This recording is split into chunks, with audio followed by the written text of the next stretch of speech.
My name is Sarah Mitchell and I died on June 15, 2019. It's a stark way to begin, I know, almost brutal in its bluntness, but there's no softening the edges of what I'm about to share.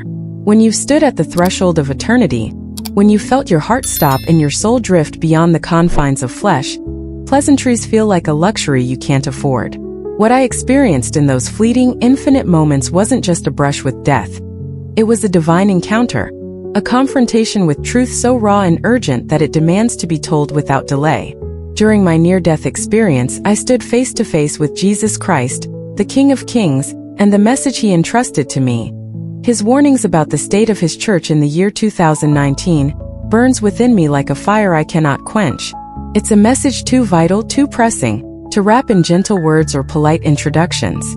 Before I plunge into the depths of what he revealed, what he pleaded with me to carry back to his people, I need you to know who I was before that blistering summer day in Austin, Texas, turned my carefully curated world upside down. I want you to see the woman I thought I'd become, the life I'd built with such meticulous pride, so you can grasp the magnitude of what this encounter did to me. It wasn't just a transformation. It was a demolition of everything I'd held as true, followed by a rebuilding on a foundation I'd never known I needed. But first, let me reach out across the distance between us. Wherever you're listening from, whether it's a bustling city halfway across the globe or a quiet town just down the road, please tell me. Drop a note in the comments, let me know where you are. It'll make this vast, fragmented world feel a little smaller, a little more connected, even if only for the span of this story. And if what I share stirs something in you, whether it's awe, unease, or a spark of recognition, I invite you to like, comment, and join me in a conversation. Let's wrestle with this together, with open hearts and willing minds, seeking to understand what it means for us today. Here's my story laid bare for you. For 15 years, I'd carved out a niche as a freelance journalist for one of Austin's most respected newspapers, the Austin Chronicle. By the summer of 2019, I'd become a name people recognized in the local scene. Someone who could sniff out a story and spin it into something raw, real, and gripping. I'd interviewed up-and-coming musicians in sweaty dive bars on 6th Street, exposed backroom deals at City Hall, and even landed a feature on the burgeoning tech boom that was reshaping Austin's identity. My inbox was a constant flurry of pitches, my phone buzzed with editors' calls, and my byline carried a weight I'd worked tirelessly to earn. I was good at what I did, damn good, and I wore that success like a badge of honor. My life reflected that achievement, at least on the outside.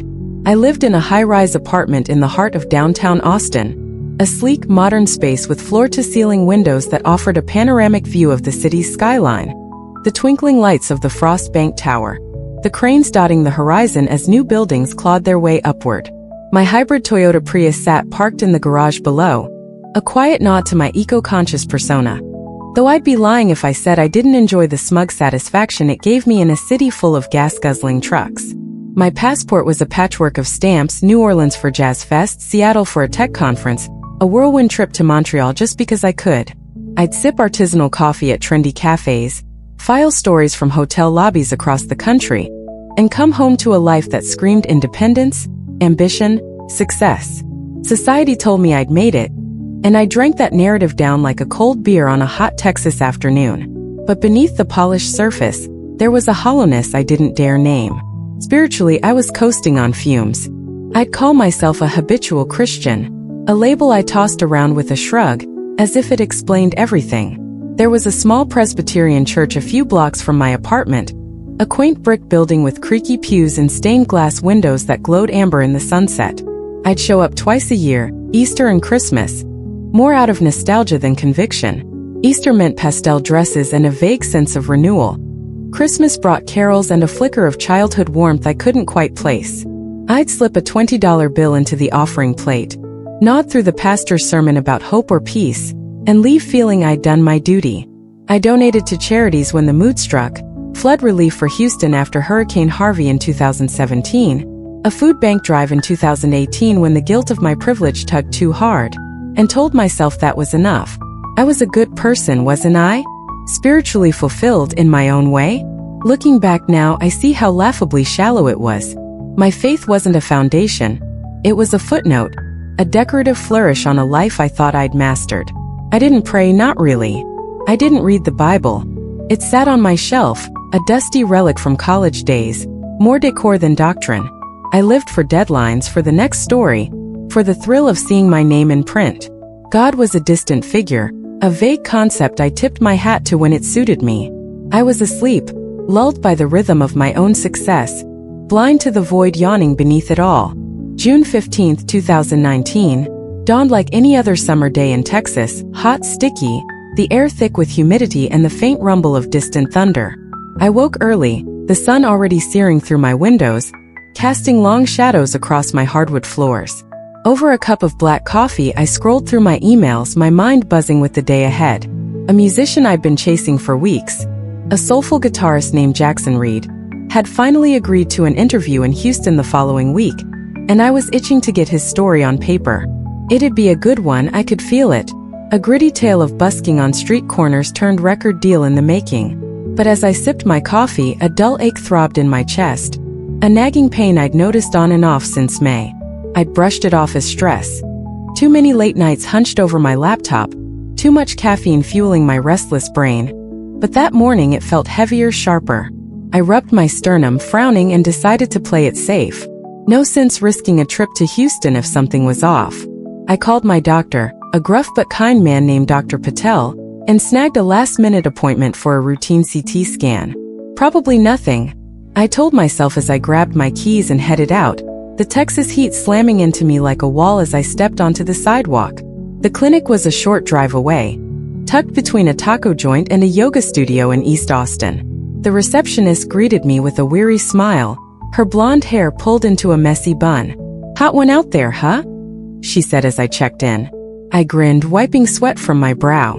"Yeah, but better than missing my Houston gig next week." She chuckled, handing me a clipboard. Dr. Patel met me in the hall, his glasses perched on his nose, his demeanor as steady as ever. "Chest pain, huh?" he said, scanning my chart. "Let's get a look. Probably just stress, but we'll rule out anything serious." I nodded, trusting his quiet confidence, and followed a nurse to the imaging room, my mind still half on Jackson Reed's story.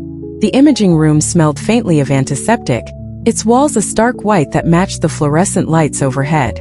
A hard examination chair sat in the center, flanked by a hulking CT machine that hummed softly, its sleek design a testament to 2019's medical advancements. The technician, a woman with short-cropped hair and a no-nonsense air, motioned me onto the chair. "Lie back, arms up," she said, her voice flat as she adjusted my position. "Hold still, and we'll be done quick." I complied, resting my head on the thin pillow, the ache in my chest a distant pulse as I stared at the ceiling. "Just a formality," I told myself, picturing the article I'd write, Jackson's gravelly voice, his calloused fingers on the strings, the machine word to life, sliding me into its narrow tunnel. I closed my eyes, focusing on the rhythmic sound, willing the pain to fade. Then, without warning, it hit. A searing white-hot agony that ripped through my chest like a blade. My breath caught, a choked gasp escaping my lips as my vision swam. Spots danced before my eyes, black and gold, and the world tilted violently. I heard the technician's voice spike. "She's crashing," followed by a clamor of footsteps and shouted orders. "Get Patel. Call a code," someone yelled. But before I could make sense of it, the edges of my awareness frayed, and everything dissolved into nothingness. I didn't wake up on that exam table. When my senses returned, I was somewhere else, floating weightless, near the ceiling of the imaging room. Below me lay a scene I couldn't fully process. My body lifeless on the table, my chestnut hair splayed across the pillow, my skin a sickly pale. Dr. Patel hovered over me, his face etched with panic, his hands pressing a stethoscope to my chest. Nurses darted around, one wheeling in an automated chest compression device, a gleaming robotic contraption that thudded rhythmically against my sternum. "Aortic dissection," Patel snapped, his voice tight. "She's been bleeding internally. We missed it on the initial check." I watched, detached, as they fought to save me. The monitor screamed a flatline, a piercing wail that cut through the chaos. 10 minutes, a nurse muttered later, her voice trembling as they recounted the ordeal. 10 minutes with no heartbeat, no breath, while they battled to pull me back from the brink. But up there, hovering above, I felt no terror, no regret, Only a stillness, a peace so profound it defied every instinct I'd ever known. My career, my apartment, that interview with Jackson Reed, they shrank to insignificance like distant stars fading at dawn. Then a gentle tug pulled at me, and the room began to blur. I didn't see a tunnel of light, like the stories I'd read in magazines or heard on podcasts. Instead, I found myself adrift on a river, a radiant, shimmering stream of light that flowed with a warmth I'd never imagined. It wasn't merely bright, it was alive, pulsing with a love so pure, so unconditional, that every fear I'd ever carried, every late-night anxiety over deadlines, every quiet dread of failure, melted away like wax in a flame. The river sang a melody without words, its notes weaving around me, cradling me in a safety so complete I could have wept. I floated onward, carried by its current, my soul bare and buoyant, until the light expanded into a vast, breathtaking expanse. I stepped, or perhaps drifted, onto ground that wasn't ground, not in any earthly sense. Before me stretched a garden aglow with luminescence, a place so otherworldly it stole my breath. Trees rose tall, their bark shimmering like woven starlight, their leaves trembling with a soft, invisible tune that hummed through the air. Flowers bloomed in colors beyond naming, hues that danced outside the human spectrum, iridescent and alive. The air itself vibrated, thick with a presence so tangible I could taste it, sweet and electric, like breathing joy made manifest. I stood there, my journalist's mind reeling, grasping for language to capture what defied description. This wasn't a dream, wasn't a hallucination. It was real, more real than anything I'd ever known. Then he appeared. Amid the glowing trees, a figure approached, his presence a beacon that drew every fragment of my being toward him. Tall, radiant, he moved with a grace that felt both eternal and immediate, his simple robe white yet alive with shifting hues, gold, blue, a flicker of crimson, like light bending through a prism. I knew him instantly before he even spoke. This was Jesus Christ, and the recognition wasn't intellectual. It was visceral, woven into the marrow of my soul. I knew him the way you know the sound of rain on a tin roof, the way you know your own heartbeat. His eyes, deep, infinite wells of compassion, held a joy that welcomed me home, but beneath it simmered a sorrow that pierced me to my core. I fell to my knees, not out of fear, but because standing felt inadequate in the face of such love. "Sarah," he said, and his voice was a symphony, soft as a whisper, yet resounding like thunder deep within me. "I've brought you here because my church is in crisis at this time." The words landed heavy, a weight I felt in my chest, a call I couldn't ignore. "You must remember what I show you, every detail. My people are straying, and the hour is late in this year of 2019. You will carry this back to them." I opened my mouth to speak, to ask why me, a half-hearted Christian with no theological credentials, but no words came. His gaze held me, steady and sure, and before I could form a question, the garden shifted beneath us. We rose into the air, the luminescent trees falling away, replaced by a boundless ocean of light stretching to the horizon. Across its surface I saw countless beacons, pinpoints of radiance dotting the expanse. Some blazed bright and pure, their glow steady and warm. Others flickered weakly, dimmed by shadow, while some cast a false, artificial light that shimmered with deceit. "These are my churches in your world in this moment of 2019, Jesus said, his hand resting on mine, its warmth anchoring me amidst the vastness. "Look closely, for I will reveal for dangers threatening them. It will grieve you as it grieves me, but they must be warned." The ocean pulsed beneath us, its waves whispering secrets I couldn't yet fathom. We descended toward the first beacon, its light muddied by tendrils of darkness that coiled around it like vines. My heart thudded, not with fear, but with a dawning awareness of the stakes. Jesus' sorrow was palpable, a tide pulling at my soul, and I braced myself for what he would unveil. We touched down outside a sprawling church on the edge of Austin, its sleek facade more akin to a convention center than a sanctuary. A towering LED sign flashed upcoming events, Revival Rally, Take Back Our City, and colorful flags snapped in the breeze, bearing slogans like Faith in Action and God's Warriors. The parking lot brimmed with vehicles, rugged pickup trucks, shiny SUVs, a scattering of hybrids like mine, and the air crackled with a frenetic energy. People milled about, some clutching flyers, others chatting animatedly about the latest news cycle dominating 2019 elections looming. protests flaring, a nation divided. But Jesus tightened his grip on my hand, and a wave of grief washed over me, sharp and cold despite the Texas heat. "Look deeper," he said, his voice a quiet command. My vision shifted, peeling back the physical to reveal the spiritual. Dark entities prowled among the crowd, shadows cloaked in deceptive light, their forms fluid and menacing. They whispered into ears, their voices oily and insistent. "Power is your calling.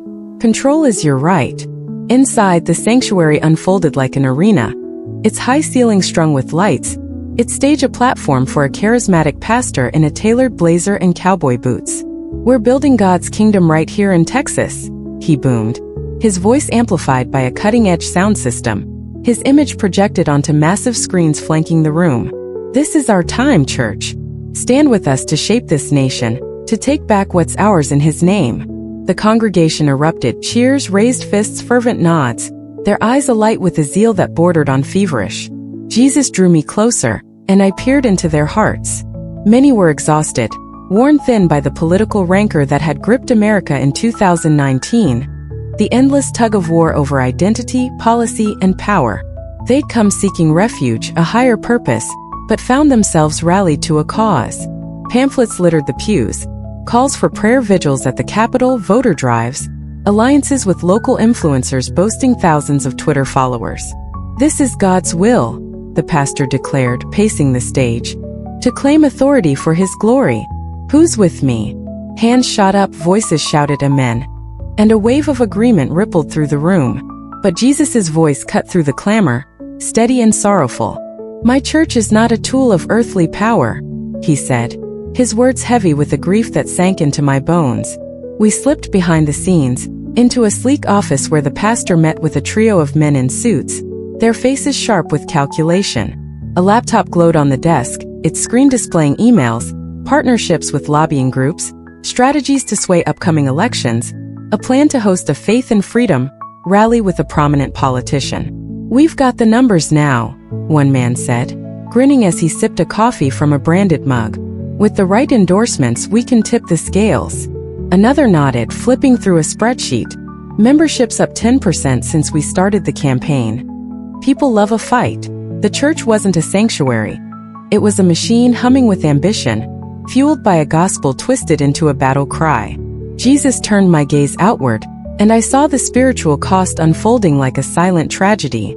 Cords of darkness snaked through the congregation, binding them to conflict, husbands and wives arguing over politics at dinner tables, friends unfriending each other on Facebook, the peace of Christ drowned by the roar of division.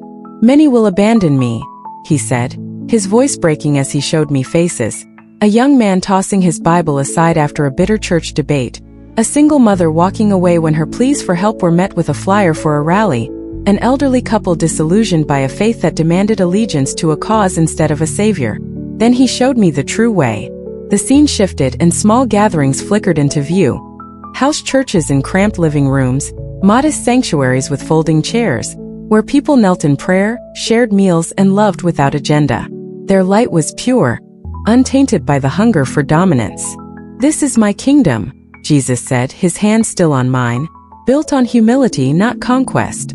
I lingered there, the simplicity of it piercing me, a stark contrast to the machine I just witnessed. The scene dissolved into a shimmer of light, and we emerged in downtown Austin, inside a sleek, modern building that could have doubled as a tech startup's headquarters.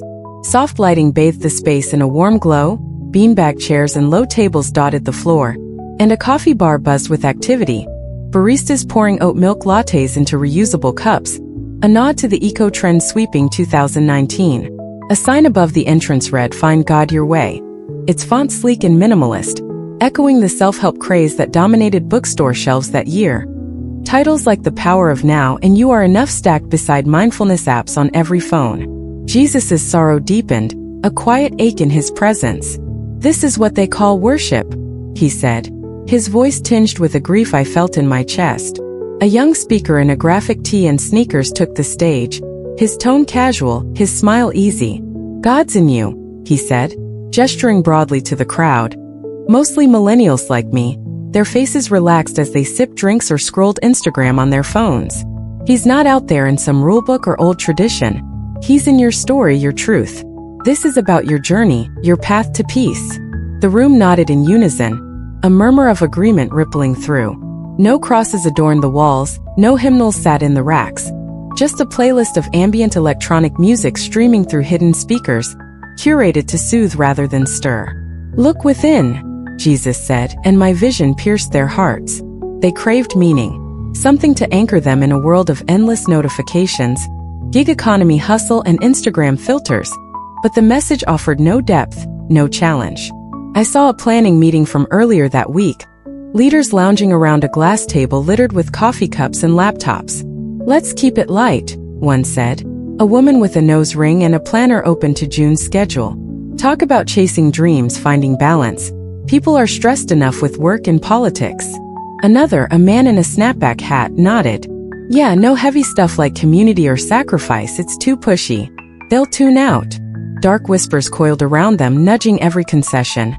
"Keep them happy, keep them here." And I saw the compromise take root. The fallout was insidious, a slow starvation of the soul. People left each week feeling affirmed, not transformed. I saw a young woman in the back row, her eyes dull. She battled loneliness, scrolling through dating apps late at night, but heard only platitudes about self-love. A man near the front wrestled with a drinking problem, his hands trembling as he clutched his coffee cup, yet found no call to surrender, no strength beyond his own willpower. "They starve for my truth," Jesus said, his voice breaking with compassion, "but are fed empty comfort, a shadow of my promise." He shifted the scene, and I saw a different light: churches where people bore one another's burdens, where the gospel demanded more than self-focus. A small group met in a living room, praying over a woman's job loss. A weathered chapel hosted a meal for the homeless, their voices lifted in song. "My way is a cross," Jesus said, his hand warm against mine, not a mirror reflecting their desires. The light swirled again, and we stood in an older part of Austin, before a stone church with arched windows and a steeple piercing the sky. Inside, stained glass cast amber and crimson across a carved wooden altar, incense curling upward in lazy spirals.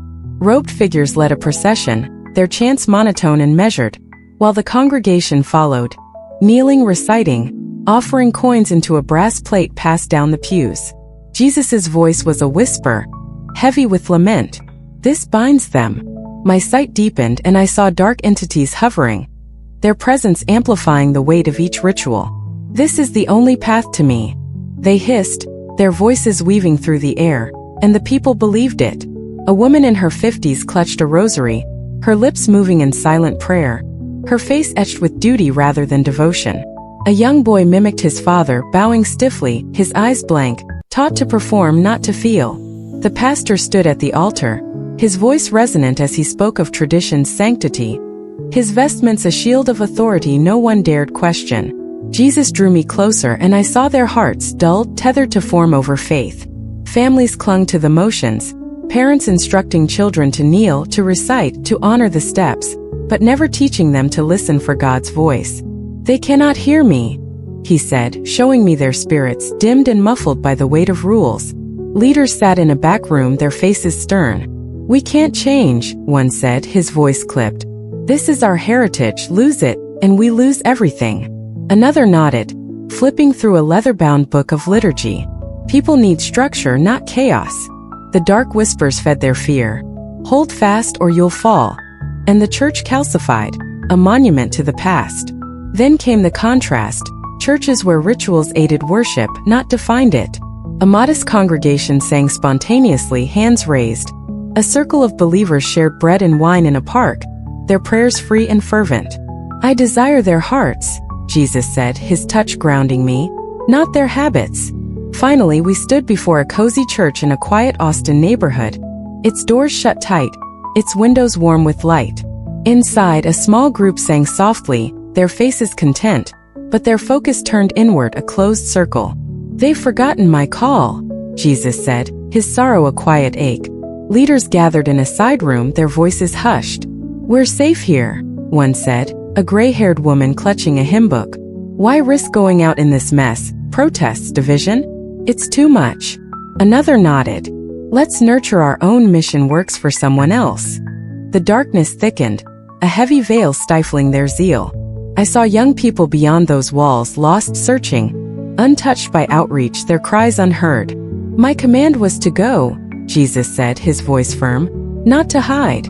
He showed me vibrant churches, messy, bold, reaching into slums, campuses, streets, their light piercing the night like stars against a storm. The garden bloomed around us again, Jesus' hand steady on mine. Anchor all in prayer and my mission, he said, his eyes piercing me with purpose. A force gripped me, pulling me back through light, through darkness, until I gasped awake in the clinic, Dr. Patel's stunned face above me, the beep of a monitor steady in my ears. She's back, he whispered, all lacing his voice. I lived, but I was reborn. Return to your first zeal, he'd said. Live for my kingdom, not these traps. I left journalism, my apartment, my old life, started speaking, pleading. Pray, act, reach out. My fire burns now, not for me, but for him, for you. In 2019's chaos, will yours?